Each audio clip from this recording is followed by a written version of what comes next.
Hello, welcome to World News, live from Warsaw. I'm Marie Cater. It is a crucial task to preserve unity in Poland as it is the foundation of its independence, said Polish Prime Minister Donald Tusk on the 86th anniversary of the Soviet invasion of Poland. This is an absolutely crucial task to preserve our spirit of unity, the foundation of our independence. We cannot allow ourselves to be divided. We clearly see that the drone attack on Poland was primarily aimed at spreading chaos and confusion, including in our hearts and minds. If the demons from the past return, if Poles begin to argue and fight over the most important issues, and the most important issue at hand is our security, then the Kremlin and Russia will be able to triumph, just like 86 years ago. Therefore, we must have strong alliances, a strong army, and we must preserve and strengthen national unity around our defensive efforts and around our armed forces. Poland will not be able to save its people in case of a massive aerial attack, Ukrainian President Volodymyr Zelenskyy said in an interview for Sky News. The Ukrainian head of state made the remark after Russia breached Polish airspace with 19 decoy drones last week. He explained that Ukraine successfully downed 700 out of 810 drones in a recent Russian attack, whereas Poland managed to shoot down only 4 out of 19 that invaded its airspace. This prompted Zelenskyy to suggest Poland would not be able to save its people in case of a massive Russian attack, but reassured Warsaw that Ukraine is ready to train Poland how to defend its airspace from drone attacks. Zelenskyy further added that the Russian assault on Poland aimed to sow insecurity and discourage NATO countries from sending more military equipment to Ukraine.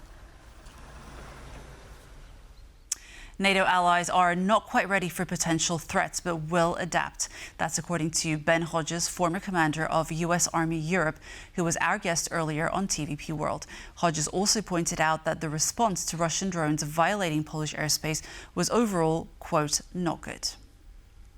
I would not call it an incursion. I call it a Russian drone operation. This was a deliberate effort by Russia to test our responses, our readiness, and to keep sending a message. So incursion sounds almost accidental. Clearly, this was not accidental.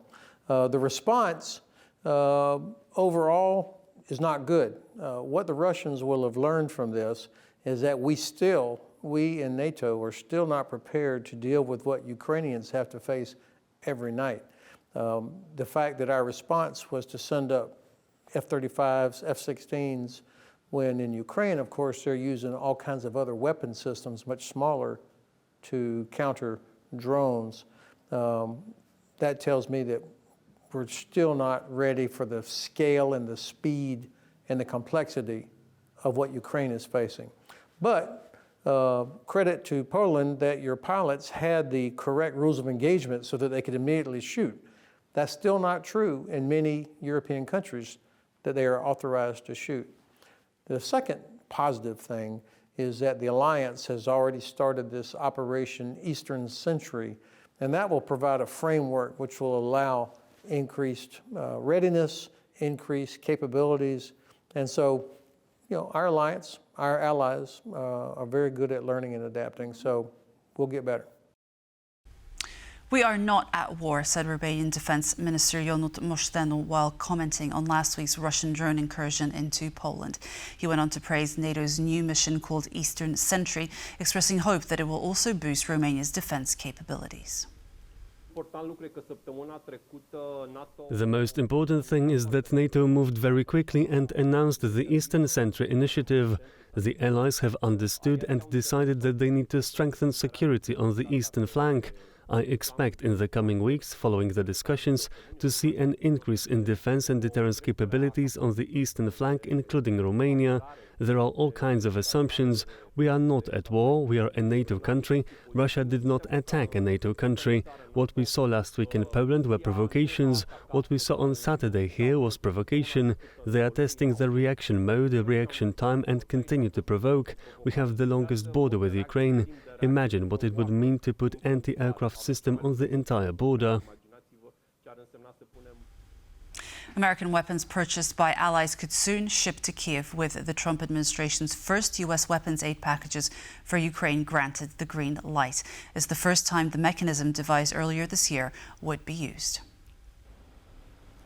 Reuters, citing sources familiar with the situation, report U.S. Undersecretary of Defense for Policy Elbridge Colby has approved as many as 2 500 million shipments under the new system called the Prioritize Ukraine Requirements List. So far, the Trump administration has only sold weapons to Ukraine or shipped donations which were authorized by former U.S. President Joe Biden. Sources cited by Reuters declined to give an exact inventory of the packages, but say they primarily include air defense systems and ammunition. Head of the European Commission, Ursula von der Leyen, announced on Tuesday evening that the Commission will propose speeding up the phase-out of Russian oil and gas imports. She made the statement following a call with U.S. President Donald Trump, where they discussed joint efforts to increase pressure on Russia.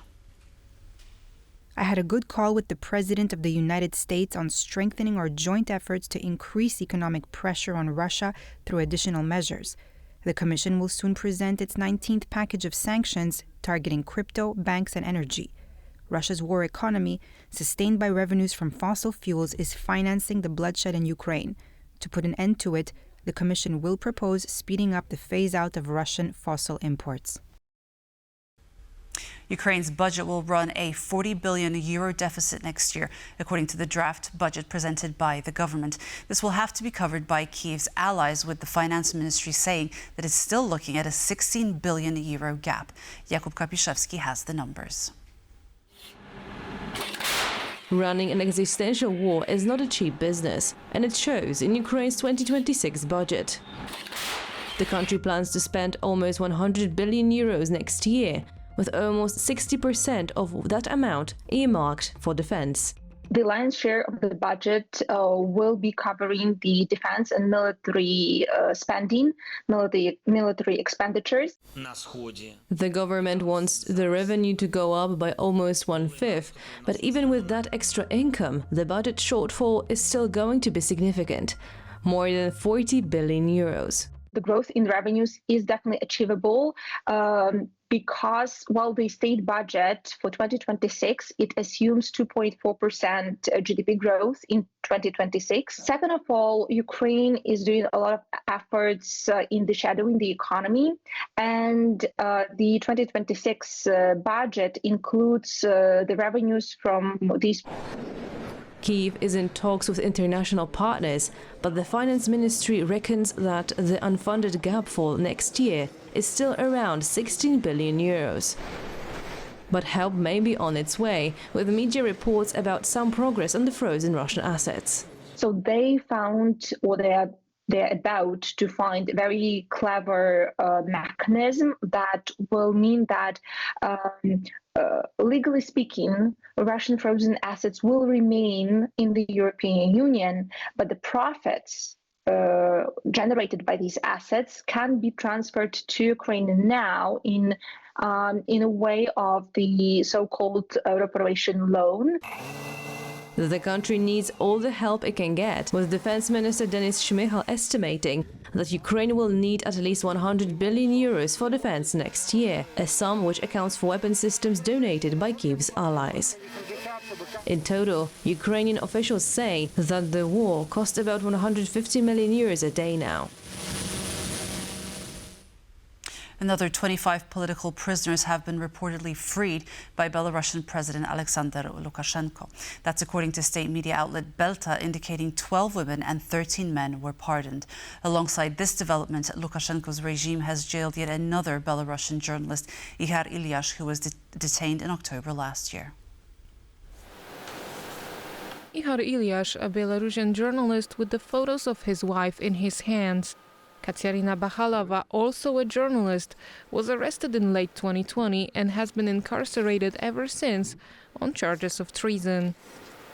Now her husband is sharing her fate. The official reason: extremism, a charge the Belarusian regime often uses to imprison dissidents.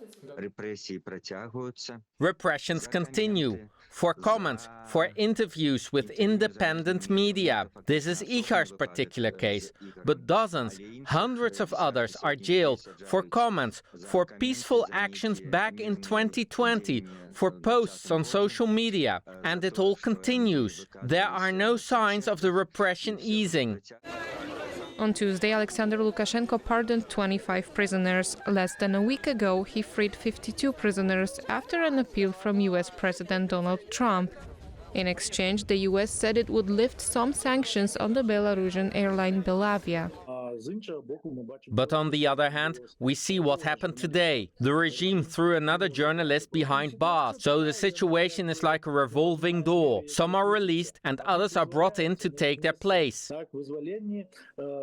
Releases should also correspond to the cessation of repressions, which unfortunately is not the case. As of today, there are over 1,100 political prisoners in Belarus, according to the human rights organization Vyasna. On Monday evening, the Polish State Protection Service neutralized a drone operating over government buildings and the Belvedere Palace in Warsaw. But it seems like this time no hostile regime was behind the incident. As tensions in the region remain high, security services reacted swiftly and decisively. Natalia Komarov explains what really happened. Once again, Poland made headlines due to a drone incident. Thankfully, this story ends well. On Monday evening, the Polish State Protection Service neutralized a drone operating over some of the most important locations in Warsaw. The Belvedere Palace, where President Karol Nawrocki lives with his family, as well as the nearby residence of Polish Prime Minister Donald Tusk. The people who operated this drone have been identified. It was a young Belarusian and her 20-something friend from Ukraine. These people were directly detained by the officers of the State Security Service. While police continue to investigate the incident, according to the Polish Interior Ministry, the pair did not act on behalf of any hostile regime. These are young people. Perhaps it resulted from carelessness, perhaps from ignorance, perhaps from the fact that they wanted to make a film here above the Łazienki Park. Indeed, the president's residence oversees one of Warsaw's most picturesque parks.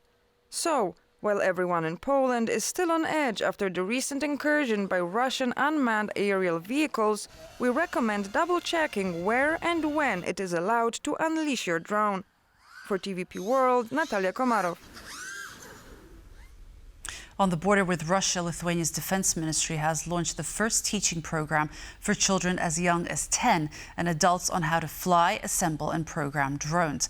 The project is set to include 9 schools across the country. At a school in Tauregie, just 20 kilometers from Russia's Kaliningrad region, children are practicing virtual drone flights on computers as part of Lithuania's broader effort to build its capacity to deal with any potential future threat from Russia. We are not preparing this project for the war. This project is preparing for future and good educated future.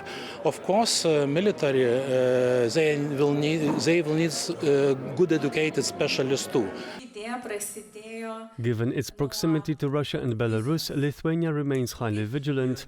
The Lithuanian government says it hopes to teach more than 22,000 people, including school children, drone skills as part of an attempt to expand civil resistance training. We are building our capabilities to be, the hedgehog for our, enemy.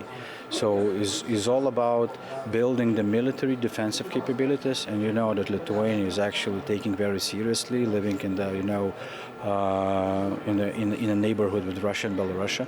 So there is a huge attention right now politically into the defense investments. The program is adapted to different age groups, with younger students learning to build and pilot simple drones, while older students design and manufacture drone components and train on more advanced models. The kids are enthusiastic, with full attendance in class, according to their teacher. I'm expecting to learn more to take control over the drone because I heard it's quite hard. Lithuanian Defense Minister Dovilė Šakalienė has announced that the government aims to train 15,500 adults and 7,000 children in drone operation skills by 2028. And today we have three centers totally. Till 2028 in Lithuania will be 9 centers. In every we will calculate about 300-400 kids and youngsters who will land in the centers. Lithuania has been increasing its focus on drone technology after 2 Russian drones crossed from Belarus and crashed on its territory earlier this summer. On Friday, the NATO alliance announced plans to reinforce the defense of Europe's eastern flank, just 2 days after Poland shot down drones that had violated its airspace. And this concludes World News here on TVP World. Thanks for joining us, and we'll see you soon. Goodbye.